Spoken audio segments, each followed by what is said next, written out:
خودکش حملے کا ماسٹر مائنڈ ہماری حراست میں ہے۔ ٹریننگ کے حوالے سے معلومات تھیں۔ داعش کا سارا نیٹ ورک پکڑا گیا۔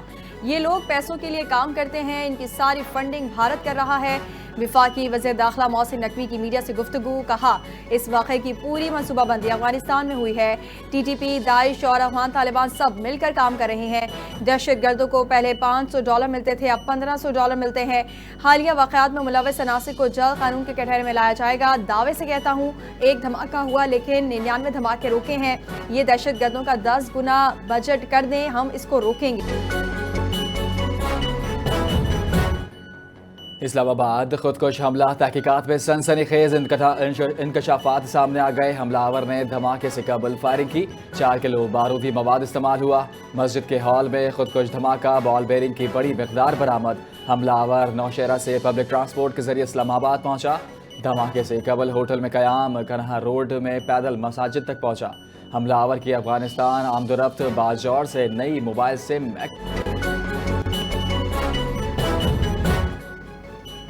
اسلام آباد میں مسجد ختیجۃ الکبریٰ دھماکے میں اہم پیش رفت، افغانی ماسٹر مائنڈ سمیت 11 سہولت کاروں کو گرفتار کر لیا گیا۔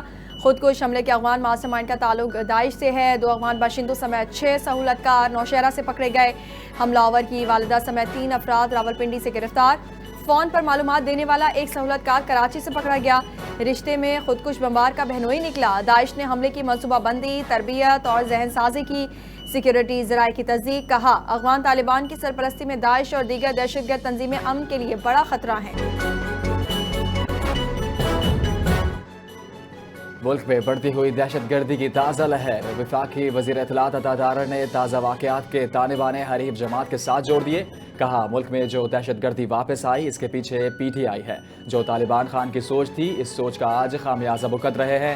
ہم نے تو دہشت گردی کا خاتمہ کر دیا تھا۔ دہشت گردی کے ہارڈ ٹارگیٹ تک پہنچنے کی صلاحیت ختم ہو چکی تھی۔ یہ عناصر اب اپنے خاتمے کے قریب ہیں۔ لاہور میں پریس کانفرنس میں بولے دہشت گردوں کا کوئی مذہب نہیں ہوتا اور ان کا واحد مقصد بدامنی پھیلانا ہے۔ پی ٹی آئی کی وزیر اطلاعات عطا تارڑ کے بیان کی شدید مذمت، chairman P T I barrister Gohar کا عطا تارڑ سے معافی مانگنے کا مطالبہ۔ Chairman P T I barrister Gohar نے کہا کہ دہشت گردی پر قوم یکجہتی ضروری ہے، ایسے بیانات غیر ذمہ دارانہ ہیں۔ عطا تارڑ کا بیان قوم کے اتحاد کو سبوتاژ کرنے کے مترادف ہے۔ لوگ جنازے اٹھا رہے ہیں، یہ سیاست کا وقت نہیں۔ لاہور میں بسنت میلے کا آخری روز، شہر بھر میں جوش و خروش، اندرون شہر سے چھتیں رنگ برنگی پتنگ سے بھر گئی۔ بوکاٹا کے گونج، بڑے اور چھوٹے پتنگوں بازی مصروف، غیر ملکی مہمان سمیت مختلف شہروں کے شہری بھی بھرپور شرکت۔ نواز شریف، حمزہ شہباز، مریم اورنگزیب اور فواد چودھری کی بسنت میں شرکت، خواتین کی نمایاں شرکت، مہندی، رنگ برنگے لباس اور روایتی پکوان جشن کا حصہ۔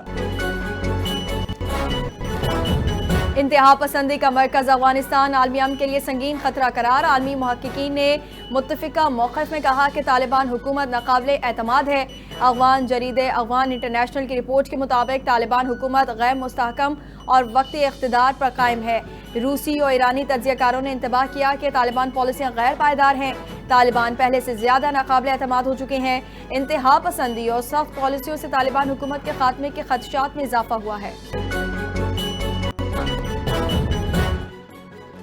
اسلام آباد میں خودکش دھماکے کے بعد امریکہ کا پاکستان کے لیے نیا سیکیورٹی الرٹ، امریکی محکمہ خارجہ کی امریکی شہریوں کو پاکستان میں محتاط رہنے کی ہدایت، امریکی شہریوں کو عوامی اجتماع سے گریز کا مشورہ، ذاتی سیکیورٹی منصوبہ بندی کا سرنو جائزہ لینے کی ہدایت، امریکی شہری مقامی میڈیا پر تازہ صورتحال پر نظر رکھے، اسلام آباد خودکش حملہ امریکہ کے ٹرول ایڈوائزری جاری۔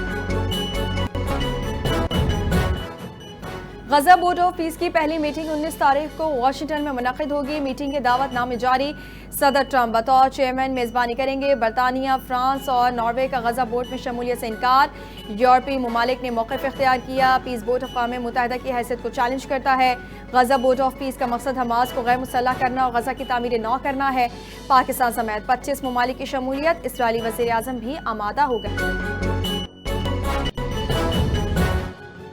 بنگلہ دیش کرکٹ بورڈ کے سربراہ امین اسلام آئی سی سی اجلاس کے لیے پاکستان پہنچ گئے۔ امین اسلام کی آئی سی سی اور پی سی بی کے ہنگامی میٹنگ میں شرکت متوقع۔ پی سی بی اور آئی سی سی کے سربراہان اجلاس میں ورچوئل شرکت کریں گے۔ چیئرمین پی سی بی سربراہ محسن نقوی سے ملاقات ہے۔ ICC اجلاس کے بعد امین اسلام کی شام کو ڈھاکہ واپس۔ ایشین کرکٹ کونسل کے اجلاس میں دیگر بورڈ ممبران کی شرکت کا امکان۔ ICC T20 ورلڈ کپ کے افتتاحی میچ میں پاکستان کے فہیم اشرف کی دھواں دھار بیٹنگ، نیدرلینڈ سے فتح چھین لی۔ سنسنی خیز مقابلے کے بعد نیدرلینڈ کو 3 وکٹوں سے شکست۔ پاکستان نے 148 رنز کا ہدف 7 وکٹوں کے نقصان پر حاصل کر لیا۔ آخری لمحات میں فہیم اشرف کی زبردست بلے بازی، 11 گیندوں پر 29 رنز بنائے۔ صاحبزادہ فرحان نے سب سے زیادہ 47 رنز کی اننگز کھیلی۔ بابر اعظم نے 18 گیندوں پر 15 رنز کی سست بیٹنگ کی۔ T20 ورلڈ کپ میں پاکستان کا دوسرا میچ 10 فروری کو امریکہ سے ہوگا۔ T20 ورلڈ کپ میں نیدرلینڈ کے خلاف پاکستان کی فتح۔ چیئرمین پی سی بی نے جیت فہیم اشرف کے جڑواں بیٹوں کے نام کر دی۔ کولمبو میں کھیلے گئے T20 ورلڈ کپ کے افتتاحی میچ میں فہیم اشرف کے دھواں دھار بیٹنگ، گرین شرٹس نے نیدرلینڈ کو سنسنی خیز مقابلے کے بعد 3 وکٹوں سے شکست دی۔ نیدرلینڈ کی ٹیم بہت اچھا کھیلی۔ آج کا میچ خوبصورت جڑواں بچوں کے نام کرتا ہوں۔ محسن نقوی کا ایکس پر پیغام، کہا ان بچوں کی صحت مند اور خوشیاں بھری زندگی کے لیے نیک خواہش۔ عظیم صوفی بزرگ حضرت لال شہباز قلندر کا سالانہ 774واں عرس کی تقریبات جاری۔ ملک بھر سے لاکھوں زائرین عرس مبارک میں شرکت کے لیے سیون شریف پہنچنا شروع ہو گئے۔ سیون کی دھرتی دمادم مست قلندر کی صداؤں سے گونج اٹھی۔ زائرین مخصوص انداز میں دھمانے ڈال کر صوفی بزرگ کو ہدیہ عقیدت پیش کرنے میں پیش۔ صوبائی حکومت کی جانب سے سیکیورٹی کے بھی سخت انتظامات۔ ضلع جام شوروں میں مقامی تعطیل کا اعلان کر دیا گیا۔ اور بلوچستان کے 19 اضلاع میں ہلکی بارش، پہاڑوں پر برف باری کی پیش گوئی۔ چمن، پشین، قلعہ عبداللہ، قلعہ سیف اللہ اور زیارت میں ہلکی برف باری متوقع۔